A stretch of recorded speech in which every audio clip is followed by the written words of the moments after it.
ഇവിടെ ഒരു അച്ഛനും മകനും അവരുടെ കാലുപയോഗിച്ച് ദിവസവും പരസ്പരം തല്ല് തേപ്പിക്കും. ശേഷം ഫുഡ് കഴിക്കുന്ന നോക്കിയാല് അച്ഛനെക്കാളും മകൻ 2 മടങ്ങ് ഫുഡ് കഴിക്കും. അങ്ങനെ അവൻ പഠിക്കുന്ന സ്കൂളിൽ പുതുതായിട്ട് ഒരു ജിം മാഷ് ജോയിൻ ചെയ്യാണ്.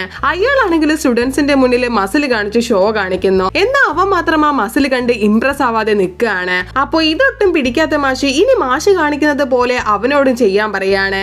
എന്നിട്ട് ആദ്യം പുഷപ്പ് എടുത്ത് കാണിക്കുന്നു. ഉടനെ ആ കൊച്ചു പയ്യൻ ഒറ്റ വിരലിൽ അന്തരീക്ഷത്തിൽ ഉയർന്നു നിന്ന് പുഷപ്പ് എടുക്കുന്നു. അടുത്തതായിട്ട് മാഷ് വെയിറ്റ് ലിഫ്റ്റിംഗ് ചെയ്യാണ്. നോക്കുമ്പോ മാഷ് വലിയൊരു ഡമ്പൽ എടുത്ത് ഉയർത്തുകയാണ്. എന്നാ കുട്ടിപ്പയ്യൻ ഡമ്പൽ എടുത്ത മാഷിനെ തന്നെ പൊക്കിയെടുത്ത് അവന്റെ ഒറ്റ കയ്യിൽ പൊക്കിയും താത്തം കളിക്കുകയാണ്. ഇത് കണ്ട് സ്റ്റുഡൻസ് എല്ലാവരും ആ കുട്ടിപ്പയ്യനെ സപ്പോർട്ട് ചെയ്യുന്നു. അതിനുശേഷം അവര് ജാവലിൻ ത്രോ കോമ്പറ്റീഷൻ ചെയ്യാണ്. നോക്കുമ്പോ മാഷ് ജാവലിൻ വേഗത്തിൽ ത്രോ ചെയ്യുന്നു. അതാണെങ്കിൽ ആകാശത്ത് പറന്നുകൊണ്ടിരുന്ന ഒരു ബേഡിനെ കുത്തിക്കൊണ്ട് തറയിൽ വീഴാണ്. ശേഷം ആ കുട്ടിപ്പയ്യനും ജാവലിൻ ത്രോ ചെയ്യാണ്. പക്ഷെ എറിഞ്ഞ ജാവലിൻ അന്തരീക്ഷത്തിൽ കാണാനേ ഇല്ല. അങ്ങനെ ജാവലിൻ എവിടെ പോയെന്ന് കുട്ടികളെല്ലാരും കൂടി നോക്കിക്കൊണ്ട് നിന്നതും പേടിച്ച് പിള്ളേര് പെട്ടെന്ന് ഓടിപ്പോകുന്നു. നോക്കുമ്പോ ജാവലിൻ ആകാശത്ത് കൂടി പറന്നുപോയ സൂപ്പർമാനെയും കൊണ്ട് താഴേക്ക് വീഴുന്നു.